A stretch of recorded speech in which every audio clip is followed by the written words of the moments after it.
Jesus. Tak akan pernah ku sesali mengiring Yesus sepanjang hidupku, lewati lembah air mata, ku saksikan kemuliaan-Mu dinyatakan. Berapapun harta yang harus ku bayar, ku kan tetap setia melayani, mengasihi-Mu, mengiring-Mu seumur hidupku. Janji bukan tetap ku pegang teguh sampai ku dapat mengenal kehidupan. Saudara jemaat untuk bangkit berdiri, kita menaikkan pujian dengan lebih sungguh lagi dan percaya dan mengamini pujian ini. Katakan, tak akan pernah ku sesali mengiring Yesus sepanjang hidupku, lewati lembah air mata, ku saksikan kemuliaan-Mu dinyatakan.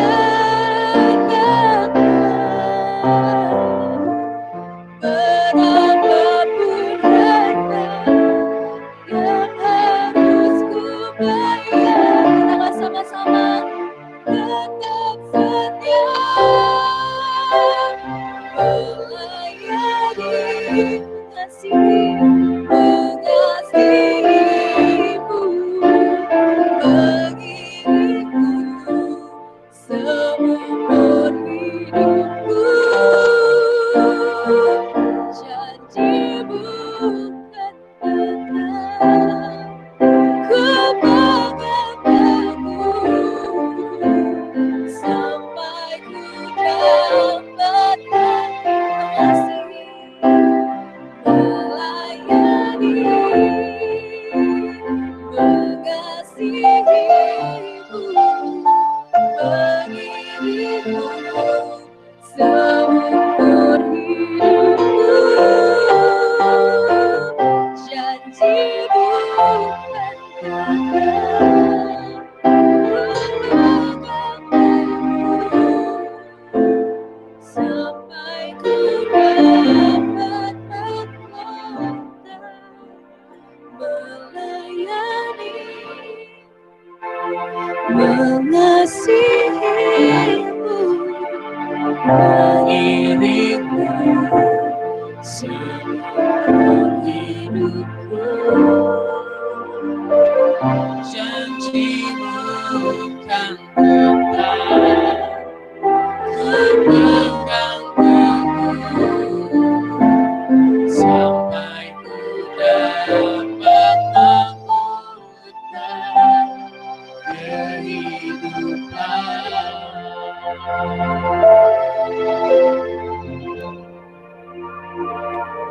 Inilah yang menjadi komitmen kami. Kami mau melayani, kami mau mengasihi seumur hidup kami. Kami mau mengiring-Mu sampai akhir hidup kami. Biar ini tidak hanya menjadi pujian dan kerinduan, tapi ini boleh menjadi satu gaya hidup kami, Tuhan. Menjalani kehidupan yang mencintai, melayani, dan mengiring-Mu seumur hidup kami. Dan biarlah ada kekuatan Tuhan mengalir buat kami, untuk kami boleh mengiring-Mu setia sampai akhir hidup kami. Terima kasih melalui pujian penyembahan kami di bawah semakin mengenal dan mengalami. Tiba saatnya kami mau duduk diam, untuk mengenal, mengalami, berjumpa dengan Engkau melalui kebenaran firman-Mu. Urapi setiap kami baik yang ada di tempat ini maupun di rumah, supaya kami boleh mengerti isi hati-Mu, kami boleh mengenal Engkau. Urapi hamba-Mu yang menyampaikan firman, biar perkataan yang disampaikan bukan dengan kekuatan manusia, tapi kekuatan Roh Kudus yang sanggup membangkitkan pengharapan dan mengubahkan kehidupan kami. Terima kasih Tuhan, terima kasih Bapa. Di dalam nama Tuhan Yesus kami berdoa. Amin. Puji Tuhan, jemaat Tuhan, saya persilahkan duduk kembali. Kembali kita bertemu untuk kita boleh menyembah Tuhan, memuji Tuhan, dan pujian penyembahan sudah kita naikkan. Tiba saatnya sebagai seorang hamba Tuhan, sebagai seorang yang mengasihi Tuhan, mari kita duduk diam. Kita buka hati kita untuk kita mendengarkan firman Tuhan pada sore hari ini. Menyambung firman Tuhan yang saya sampaikan minggu yang lalu, ada sebuah tujuan yang Tuhan tetapkan di dalam komunitas kita, yaitu untuk membawa, mempersembahkan jiwa-jiwa kepada Tuhan. Dan ada satu hal yang sangat penting saudara, untuk kita bisa membawa seseorang berjumpa dan mengalami Tuhan, menjadi pengikut Yesus adalah mereka atau lingkungan melihat kemenangan demi kemenangan di dalam kehidupan kita. Maka dari itu saudara, tema tahun ini kita akan belajar mengenai hidup dalam jalan kemenangan. Hidup dalam jalan kemenangan, saya mau ingatkan kembali, bukan di dalam perjalanan menuju kemenangan saja, tapi kita hidup di dalam jalan kemenangan, jalan hidup yang penuh dengan kemenangan. Minggu lalu kita bahas bahwa firman Tuhan mengajarkan kita bahwa kita ini lebih dari pemenang saudara. Bahkan setiap hari di dalam kehidupan kita itu merupakan kesempatan. Itu merupakan satu kesempatan yang Tuhan kasih untuk kita kembali mengalami kemenangan setiap hari. Dan minggu kemarin kita sama-sama belajar kemenangan yang akan kita capai setiap hari itu apa. Yang minggu lalu kita belajar adalah kemenangan dalam konteks kita semakin mengenal dan mengalami Tuhan setiap hari. Sekalipun dalam pergumulan, sekalipun dalam tekanan, kalau kita mengalami perjumpaan dengan Tuhan, kalau kita mengalami pengenalan yang lebih dalam dengan Tuhan, ketahuilah kita sudah menang. Mungkin kita tidak menang seperti yang dunia katakan. Dunia mengatakan menang adalah terbebas dari masalah. Menang adalah memperoleh jalan keluar. Menang adalah sembuh dari penyakit. Menang adalah terbebas dari lilitan hutang. Menang adalah terbebas dari himpitan dan tekanan hidup. Saya mau katakan itu merupakan kemenangan, tapi itu merupakan salah satu kemenangan. Ada kemenangan yang minggu lalu kita dengar sama-sama, yaitu apa? Ketika dalam tekanan kita semakin mengenal Tuhan, sekalipun permasalahan pergumulan belum selesai. Dan minggu kemarin saya tutup firman Tuhan dengan sebuah statement. Ketika kita ada dalam masalah dan pergumulan, tetapi kita boleh semakin mengenal dan mengasihi Tuhan, itu kita sedang dalam jalan kemenangan. Banyak orang yang bingung, jalan kemenangan itu seperti apa, bahkan banyak orang yang pesimis. Hari ini saya kembali ingatkan, ketika di dalam pergumulan permasalahan, kita boleh semakin mengenal dan mengalami kuasa Tuhan yang memberi kita damai sejahtera. Ketahuilah saudara, di situ kita pun mengalami kemenangan. Jadi saudara kalau mau mengalami kemenangan setiap hari, pastikan setiap hari baca firman Tuhan. Karena lewat firman Tuhan kita dibawa semakin mengenal Tuhan. Pastikan ketika kita di tengah permasalahan dan pergumulan, kita mengandalkan Tuhan, punya hubungan yang erat, yang intim dengan Tuhan. Sehingga kita mengalami kemenangan, yaitu semakin mengenal Dia dari hari ke hari. Dan ada satu ayat minggu kemarin di dalam Daniel 11, ayat yang ke-32. Tolong dibuka slide-nya, oke. Daniel 11 ayat yang ke-32, kita mau lihat, perhatikan sama-sama ayat yang ada di depan sini. Atau yang di slide boleh ditampilkan slide-nya sebelum slide ini. Demikian firman Tuhan. Dan orang yang berlaku fasik terhadap perjanjian akan dibujuknya sampai murtad dengan kata-kata licik. Tetapi umat yang mengenal Allah akan tetap kuat dan bertindak. Ya, yang di rumah boleh baca ayat yang bagian bawah itu Daniel 11 ayat 32. Di akhir ayat ini dikatakan umat yang mengenal Allahnya akan tetap kuat dan bertindak. Amin. Ketika kita punya pengenalan akan Allah, kita akan tetap kuat. Kenapa saya katakan semakin kita mengenal Allah berarti kita hidup dalam kemenangan. Karena kita adalah orang yang kuat, saudara. Kita bukan orang yang lemah. Ketika di dalam pergumulan belum selesai, tapi mengenal Allah, pergumulan itu membawa kita semakin mengenal dan mengalami Allah. Kita adalah umat-umat pemenang. Kenapa? Karena kita kuat, firman Tuhan yang katakan. Bukan hanya kuat, tetapi bertindak. Katakan bertindak. Puji Tuhan. Namanya kuat itu menggambarkan pertahanan. Tapi bertindak itu menggambarkan sikap aktif sekalipun di dalam tekanan. Maka dari itu yang kedua, sudahkah kita hidup di jalan kemenangan? Tandanya yang pertama semakin mengalami Tuhan. Dan yang kedua, tandanya apa?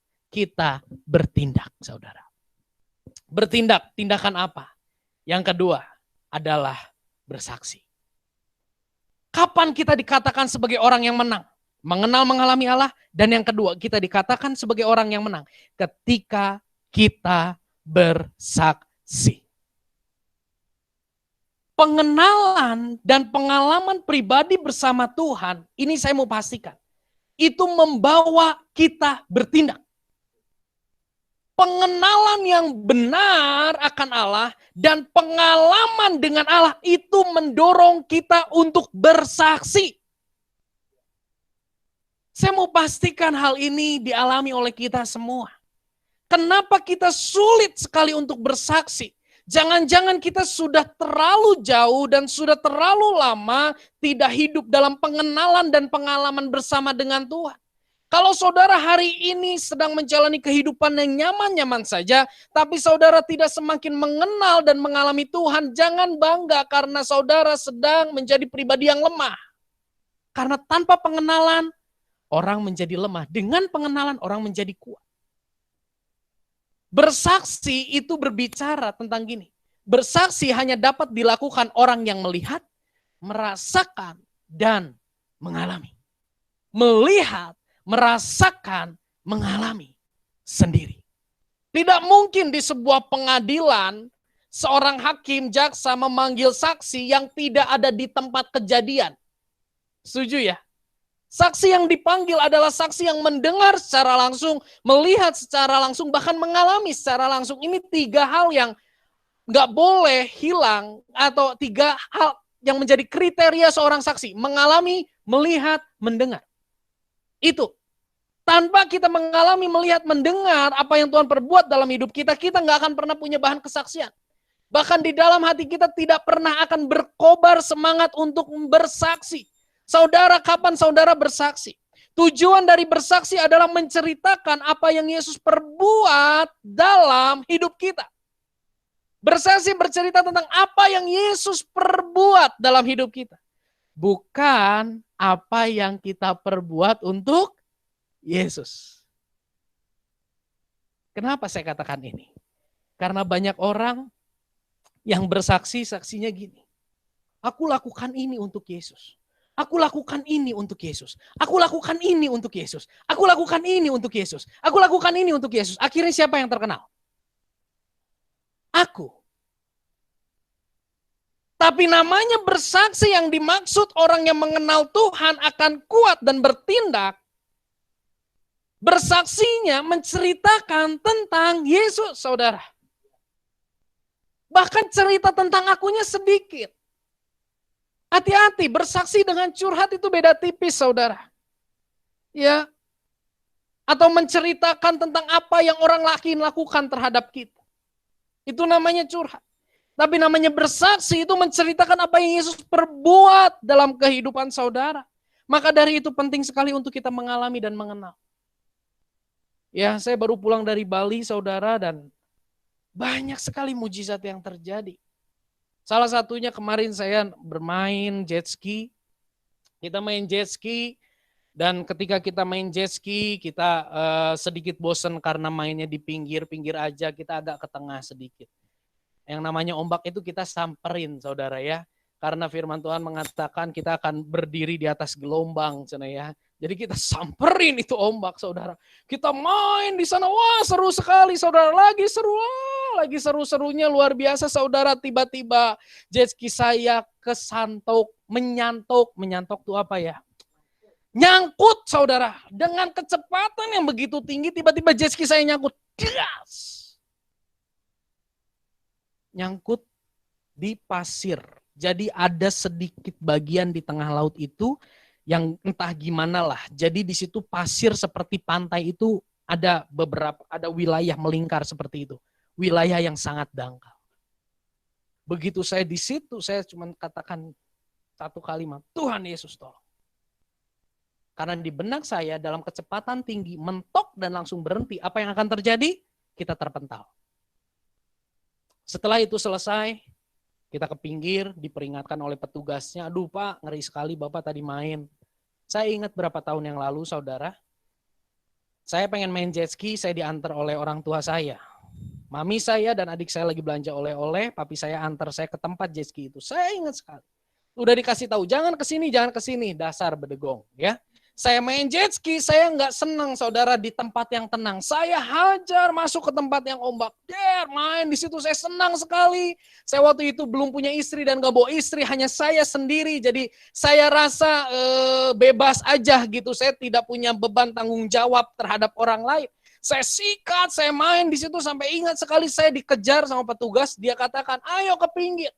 Jangan main ombak di sini, banyak karang.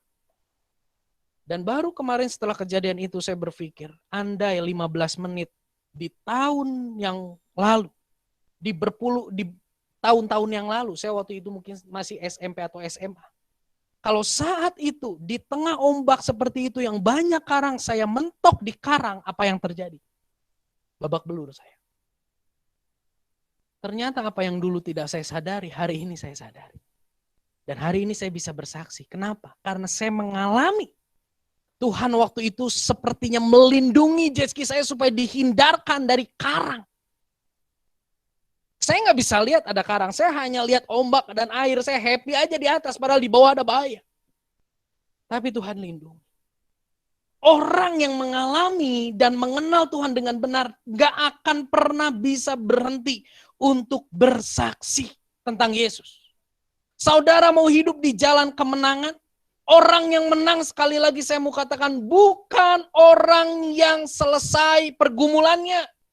Tapi orang yang menang setiap hari adalah orang yang mengenal Tuhan setiap hari dan orang yang bersaksi tentang Dia setiap hari. Pastikan hari ini ada gelora itu di dalam kehidupan kita.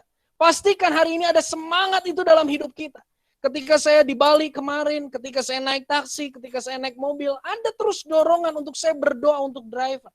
Sampai kemarin pulang ke Jakarta saya katakan, Pak saya boleh berdoa buat Bapak. Dia diam. Dan dia katakan kalau baik boleh Pak. Oh iya tentunya saya doakan yang baik. Silakan Pak. Saya berdoa buat dia. Minimal dia mendengar nama Yesus. Mari saudara. Jangan biarkan api itu padam dalam hidup kita. Makanya setiap pagi di-charge. Setiap hari di-charge. Baca firman, berdoa, mengenal Tuhan, mengalami Tuhan. Pasti ada kesaksian, hati kita melimpah. Dengan ucapan syukur. Slide kita mau lihat di dalam Mazmur 52 ayat yang ke-10 sampai dengan ayat yang ke-11 saudara. Ya kalau di komputer 52 ayat 8 sampai 9 demikian firman Tuhan. Tetapi aku ini seperti pohon apa? Pohon zaitun yang menghijau di dalam rumah Allah. Aku percaya akan kasih setia Allah untuk seterusnya dan selamanya. Aku hendak bersyukur kepadamu selama-lamanya, sebab engkaulah yang bertindak karena namamu baik, aku hendak memasyurkannya di depan orang-orang yang kau kasihi. Ini ditulis oleh Daud. Saya ingin cerita sedikit dalam hal ayat ini. Daud menulis kitab ini, bagian ini ketika dia sedang dikecewakan. Ketika dia sedang dikhianati, ketika dia sedang diperlakukan tidak baik oleh lingkungan. Daud datang ke Nob, di situ ada sebuah rumah Imam Elimelech. Ketika dia datang, Daud berkomunikasi, ada nggak senjata di sini? Karena aku dikejar-kejar Saul, aku nggak punya senjata sedikit pun.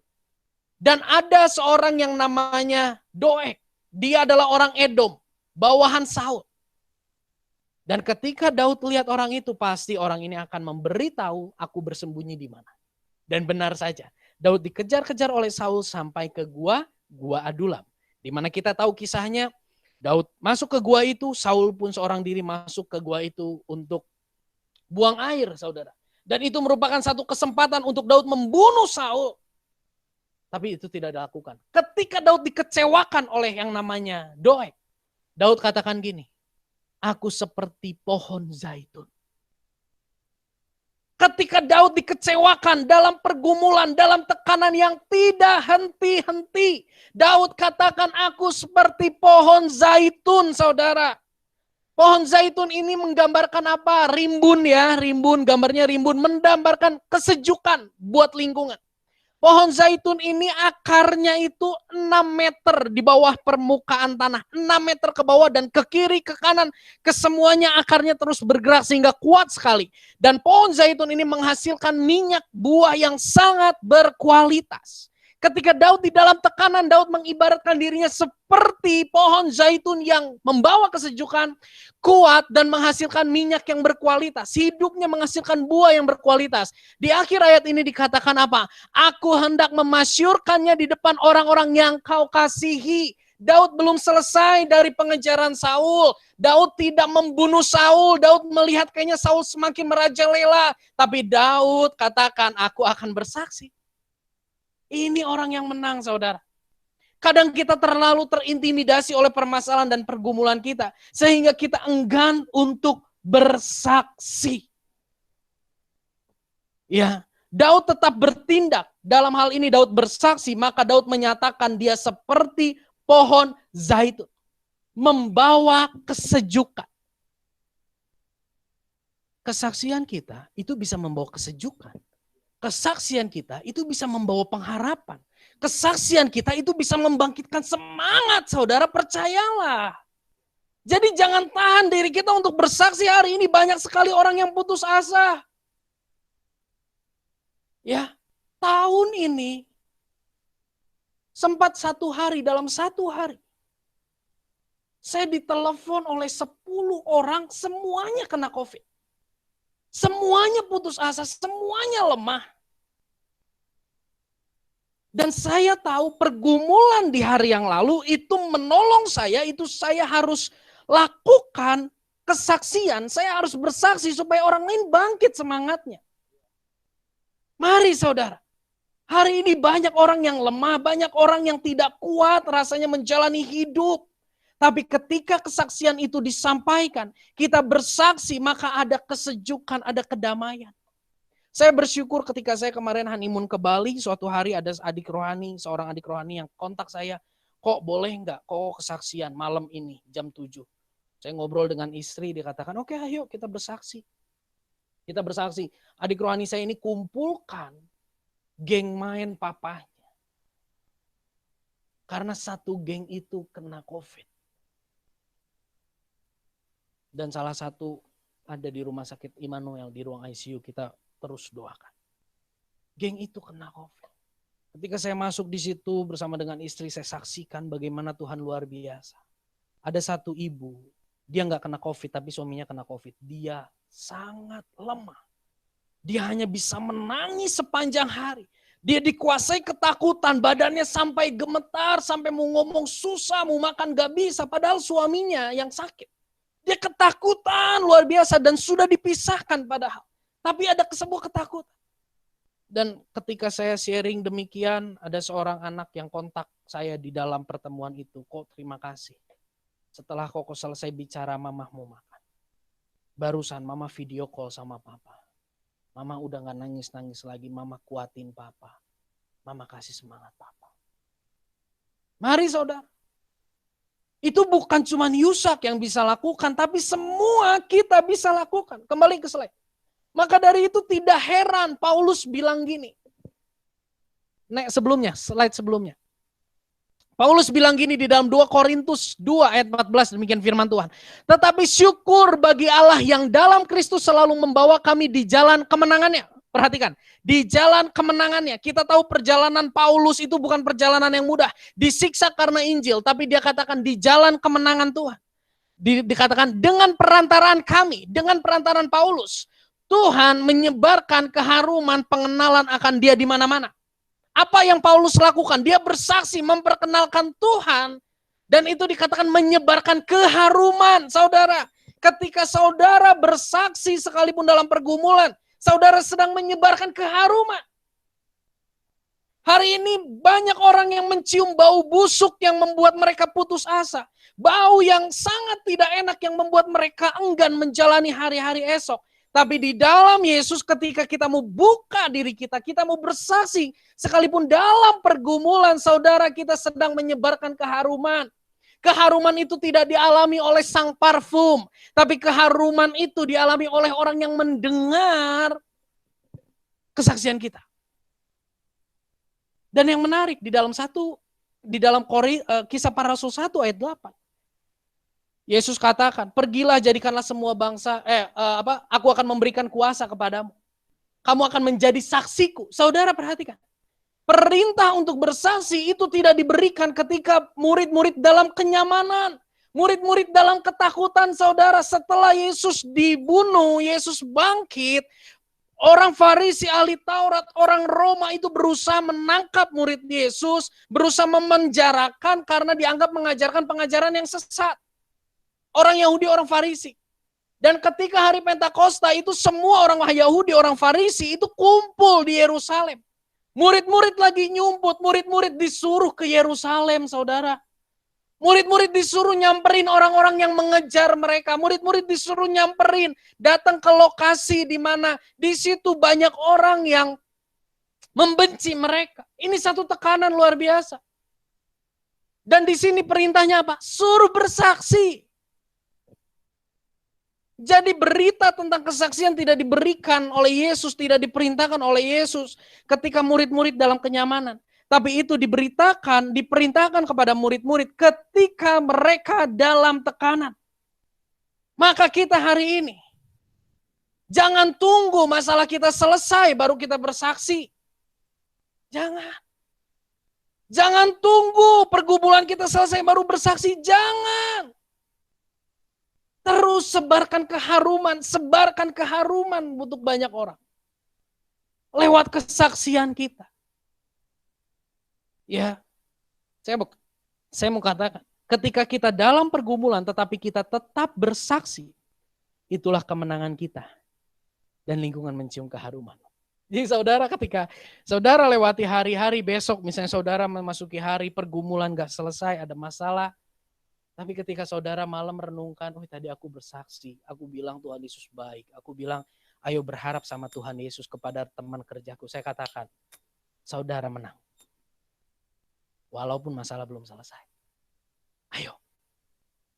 Ayo, kobarkan lagi semangat itu. Yang pertama, orang yang menang ketika mengenal dan mengalami Tuhan secara pribadi sekalipun dalam pergumulan. Kita menang. Jangan terintimidasi sama iblis ya. Yang kedua, ketika kita bertindak dan bersaksi, di situ kita menang. Yang ketiga, kapan kita dikatakan ada di dalam jalur kemenangan? Yang ketiga, ketika kita punya integritas dan menjadi teladan. Waktu kita punya integritas artinya gini, tetap melakukan firman Tuhan sekalipun tidak ada yang lihat. Itu namanya integritas. Tetap lakukan firman Tuhan sekalipun tidak ada yang keprok.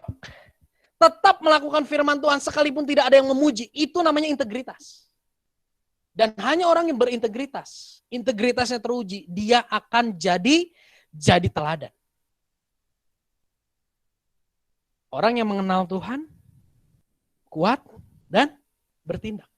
Bertindaknya adalah bersaksi, yang kedua bertindaknya adalah menghidupi kebenaran. Berintegritas. Bahkan menjadi teladan. Kembali, next. Nanti kita balik lagi ke slide ini. Kembali kita lihat pohon zaitun ini. Daud katakan, sekalipun aku dikejar, dilihat ya, aku percaya akan kasih setia Allah untuk seterusnya dan selama-lamanya. Ketika Daud diperlakukan tidak baik, dia tetap percaya bahwa kasih setia Tuhan itu kekal, tetap ada untuk selama-lamanya. Dia seperti pohon zaitun, saudara. Di dalam pergumulannya, di dalam tekanannya. Daud tetap melakukan firman Tuhan sehingga dia menjadi semakin kuat. Ingat kisah Ada dua orang bodoh, ada satu orang bodoh, ada satu orang bijaksana.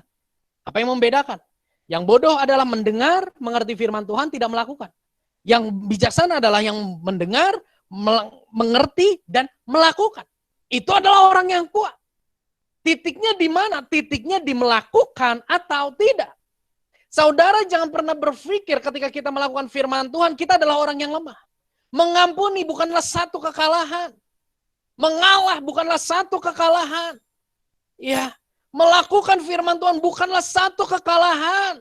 Tapi ketika kita semakin melakukan firman Tuhan katakan kau akan semakin kuat. Mari saudara.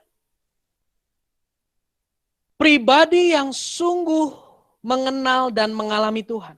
Dalam hatinya akan ada rasa takut dan malu untuk berbuat dosa. Sekalipun manusia tidak melihat. Orang yang mengenal Tuhan dengan sungguh. Dan mengalami Tuhan dengan sungguh. Di dalam hatinya ada rasa takut dan malu untuk mengecewakan hati Tuhan. Sehingga orang itu sekalipun gak ada yang lihat, gak ada yang ngawasin, dia tetap pegang kebenaran. Saudara, salah satu value yang ditanamkan oleh orang tua saya dari dulu, bahkan dari engkong saya, adalah Tuhan menyertai.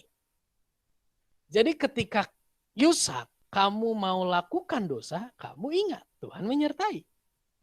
Ketika kamu di dalam kesulitan, kamu ingat Tuhan menyertai. Dan benar saudara, ketika saya mau melakukan dosa, saya tahu saya dalam kondisi aman, dalam artian tidak ada yang melihat.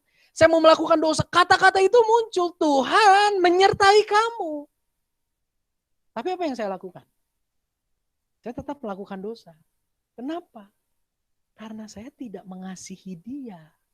Saya tahu dia menyertai saya, tapi saya tidak mengenal dia secara pribadi sehingga saya gini, siapa sih cuek aja, apa pedulinya dia lihat saya berbuat dosa, ya terus kunaon.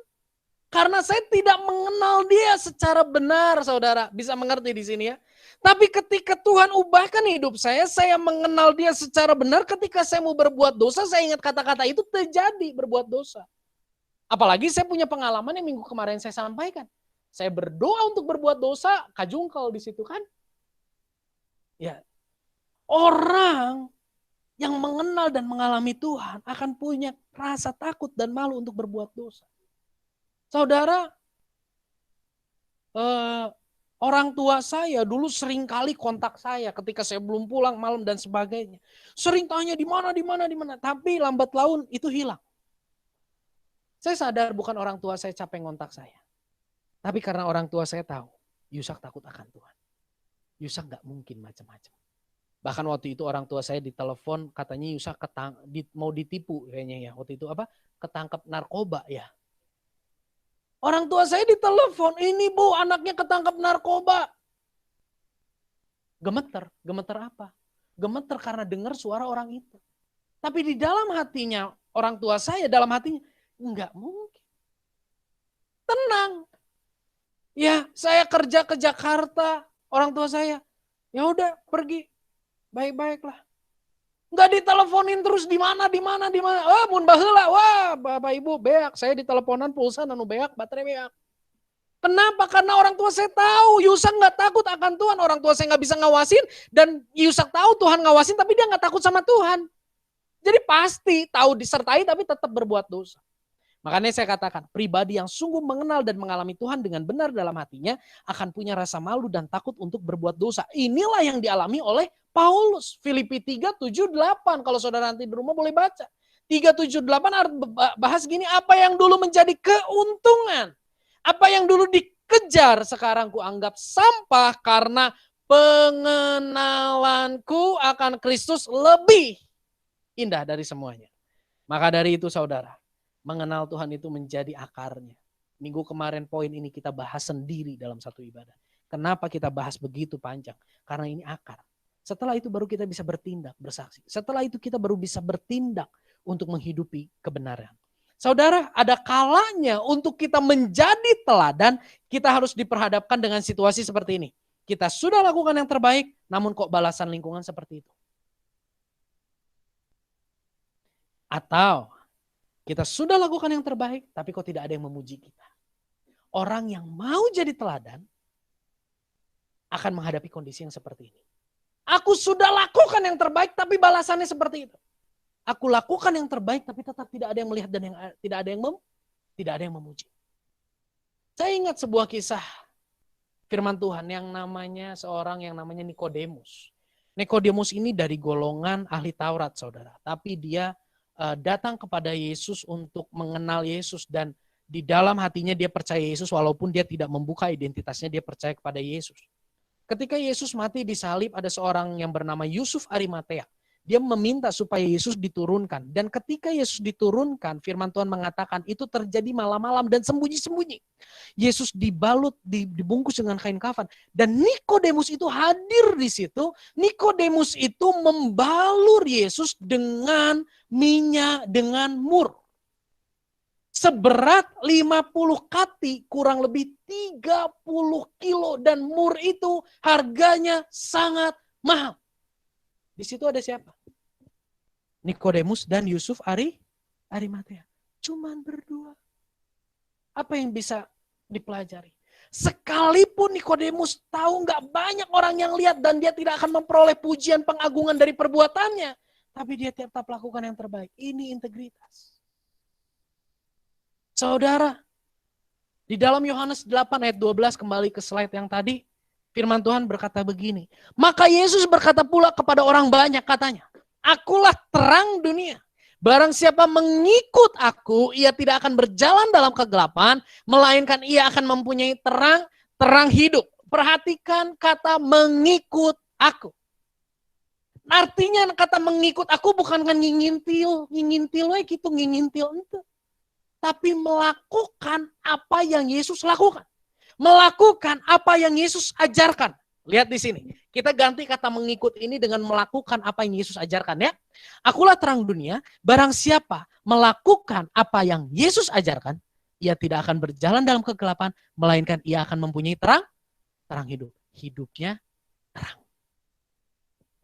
Kesaksian. Kita menyebarkan harum. Orang dekat kita tuh, aduh ngeunah gitu. Resep ngobrol jeung si ieu teh, aduh kata-katanya teh penuh dengan membangkitkan semangat, harum. Dan ketika kita integritas jadi teladan, hidup kita membawa terang. Dua hal yang tidak bisa disembunyikan. Yang satu bau, yang satu terang. Sok, sumputkeun, senter dihurungkeun, sumputkeun di kantong. Sumputkeun. Lambat laun ketahuan. Bau. Lambat laun kecium. Jadi kita nggak usah. Aku anak Tuhan, aku anak Tuhan, aku anak Tuhan. Ya. Tapi mari kita bersaksi, menyebarkan keharuman. Mari kita menghidupi kebenaran menjadi terang.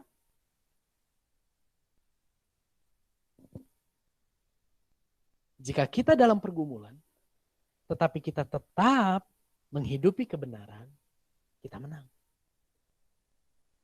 Jadi kemenangan dari Tuhan itu bukan bicara masalah nanti. Tapi setiap hari sesungguhnya kita bisa menghidupi, mengalami kemenangan demi kemenangan. Kapan? Ketika malam hari kita merenungkan. Hari ini aku ada potensi untuk berbuat dosa, tapi aku tetap melakukan kebenaran. Aku bisa dengan tuntunan Roh Kudus menjaga hati dan pikiranku. Tetap sesuai dengan kebenaran. Saudara sudah menang, saudara. Iblis katakan naon eta mah encan atau menang mangke mun geus beres masalahna. Itu intimidasi iblis yang luar biasa. Tapi hari ini saya katakan sekalipun ada masalah pergumulan tetap bersaksi, kita menang. Tetap menghidupi kebenaran, kita menang. Dan yang paling terakhir, bertindak itu apa? Next, memuridkan. Saudara lihat, ada dua tangan dari dua kelompok usia. Kira-kira tangan yang jempolnya di atas itu usianya berapa tahun ya? Lebih dari 30 tahun. 70-an ya, 60. Saya 30, nggak keriput. Ya, nggak keriput. Sekalipun nggak keriput, cincin udah nggak masuk. Ya. Sakit saudara pakai cincin ini. Merengketat jadi jika lepet jari saya ya. Jadi dilepas dulu sementara, minggu depan udah pakai lagi karena saya udah kurusan. Ada satu lagi. Tangan yang kecil. tangan bayi. Dan kita bisa lihat dari guratan tangan dan mulusnya tangan bahwa ada pengalaman hidup yang jauh lebih besar di tangan yang jempolnya di atas. Dan tangan yang di jempolnya di atas mau memegang tangan yang mungil itu. Dan kita tahu ketika memegang ini berarti menuntun. Lihat ya. Yang merah di sini, yang hitam di sana. Itu tangan yang sedang menuntun, saudara. Tangan yang menuntun, tangan yang mengarahkan. Inilah memuridkan. Memuridkan adalah pesan terakhir Yesus sebelum Yesus terangkat ke sorga. Matius 18, 19, 20. Jadikanlah semua bangsa muridku. Memuridkan berbicara tentang transformasi. Katakan transformasi. Artinya perubahan hidup. Simpelnya gini. Memuridkan berbicara gini, perubahan hidupku mendatangkan perubahan hidupnya. Perubahan hidupku mendatangkan perubahan hidup baginya. Itu memuridkan. Kita dulu yang harus berubah. Dan saya percaya ketika kita memberi diri tidak mengeraskan hati semakin mengalami Yesus, kita mau bersaksi, kita mau bertindak, hidup kita berubah. Dan perubahan hidup itu membawa orang, kita sudah lebih dulu mengalami perubahan, kita membawa orang yang baru mengenal Yesus masuk dalam perubahan hidup. Itu memuridkan, transformasi hidupku mendatangkan transformasi bagi hidupnya. Transformasi hidup kita mendatangkan transformasi hidup bagi orang lain. Ada proses yang harus dilewati, saudara. Kita harus memperkenalkan Yesus. Gimana caranya memperkenalkan Yesus? Bersaksi, saudara. Sebarkan keharuman. Setelah itu apa? Setelah bersaksi apa? Bagi hidup. Masalah seringkali membuat kita menjadi orang yang sangat egois. Kehulalah dengan cerita batur orang geger masalah. Ya. Nanti dululah doa buat orang lain, saya pun sedang banyak masalah. Namanya membagi hidup itu gini, membuka hidup, membuka diri untuk dilihat perubahannya. Artinya kita tidak malu menceritakan masa lalu kita, tapi bukan bangga. Kita kasih tahu siapa dulu kita, perubahannya seperti apa. Kita menceritakan perjalanan kita menghidupi firman, kita menceritakan bagaimana Tuhan memampukan kita menghidupi firman. Kita ceritakan tentang apa yang kita alami bersama dengan Tuhan. Apa yang Tuhan perbuat buat kita, kita ceritakan. Dan mau mendidik orang, mendidik lingkungan untuk mengenal, mengalami Yesus, menghidupi kebenaran, bersaksi, dan memuridkan. Ya, jadi kalau hari ini kita sadar di masa lalu kita pernah bawa orang untuk dekat sama Tuhan, mengalami Tuhan, dan hari ini kita sudah kehilangan kembali semangat itu. Mungkin kita rasa kita sedang dalam pergumulan, dalam permasalahan, ini waktunya aku fokus sama diriku sendiri. Saya mau katakan itu jebakan iblis. Kita menang ketika dalam pergumulan kita tidak menjadi lelah, tidak egois, dan tetap membagi hidup kepada lingkungan. Tentunya hidup yang di dalamnya ada keharuman dan terang Kristus. Kalau saudara berpikir, sudahkah? Coba tampilkan slide. Sudahkah aku hidup di dalam jalan kemenangan? 4 hal ini menjadi alat ukur. Sudahkah ku hidup berjalan dalam jalan kemenangan? Udah belum? Lihat 4 ini. 1. Udahkah semakin hari kita semakin mengenal dan mengalami Tuhan? Udah belum kita bersaksi? Udah belum kita punya integritas di hadapan Tuhan? Udah belum ya kita memuridkan?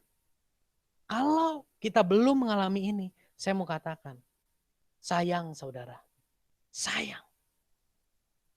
Ya, sayang sekali. Ibarat kita naik pesawat, kita dikasih makanan, ya, kita dikasih makanan banyak, tapi kita tolak, nggak mau. Apakah kita bisa menikmati makanan itu? Nggak bisa. Sama saudara, kita hidup dalam hari-hari Tuhan udah kasih bilang, kasih ngerti kita bahwa kemenangan, setiap hari ada kemenangan. Mau nggak kita terima? Contoh gini, saudara mau kasih ke orang. Saudara mau kasih baju warna putih. Terus orang gini, Bu, saudara bisa nikmatin baju warna putih itu? Gak bisa kan? Itu sama. Tuhan mau kasih kita kemenangan yang dari Dia. Tapi kemenangan itu tidak sesuai dengan apa yang kita harapkan, kita tolak. Rugi di kita. Mari saudara, setiap hari semakin mengenal, mengalami Tuhan. Setiap hari bersaksi. Setiap hari lakukan firman Tuhan. Setiap hari pastikan hari-hari ini ada orang-orang yang kita muridkan, kita bawa kepada Tuhan. Kita hidup dalam kemenangan. Kita tundukkan kepala, kita berdoa. Kami bersyukur Tuhan karena hari ini kami diajar apa yang menjadi tolak ukur kami berjalan dalam kemenangan-Mu. Ampuni kami, seringkali kami menolak kemenangan daripada Tuhan yang Tuhan berikan buat kami. Karena kami tidak cocok dengan apa yang Tuhan kasih. Ampuni kami. Hari ini kami berdoa di dalam nama Tuhan Yesus. Iblis tidak bisa lagi mengintimidasi kami tentang kemenangan. Karena kemenangan di dalam Tuhan itu berbicara kami mengenal Engkau secara pribadi dari hari ke hari. Kami bersaksi, kami menjadi teladan buat lingkungan kami dalam kebenaran dan kami memuridkan. Hamba-Mu terbatas Tuhan, tapi firman-Mu dan Roh Kudus memeteraikan, bekerja dalam kehidupan kami, menjadikan firman ini rema dalam hidup kami.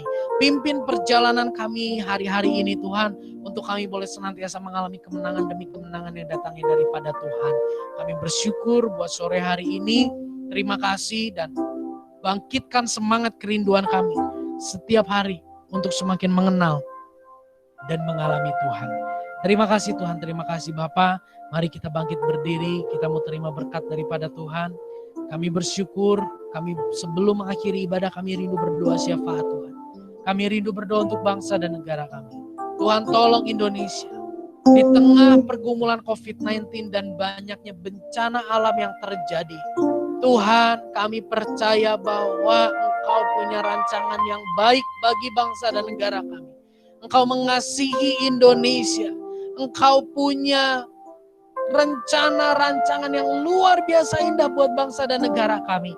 Kami berdoa Tuhan, biar pemimpin kami khususnya Bapak Presiden dan Wakil Presiden, para menteri diberi kekuatan ekstra, diberi hikmat, diberi tuntunan Tuhan untuk mengambil keputusan demi keputusan yang disosialisasikan kepada pemimpin-pemimpin di bawah mereka. Supaya dengan hikmat dan kekuatan Tuhan, masa kelam ini boleh berlalu Tuhan. Selamatkan Indonesia. Ulurkan tangan-Mu di tengah bangsa dan negara kami. Dan beri kerendahan hati untuk bangsa dan negara kami mau mengulurkan tangan kepada Engkau. Sehingga dengan kekuatan-Mu bangsa dan negara kami boleh mengalami pemulihan.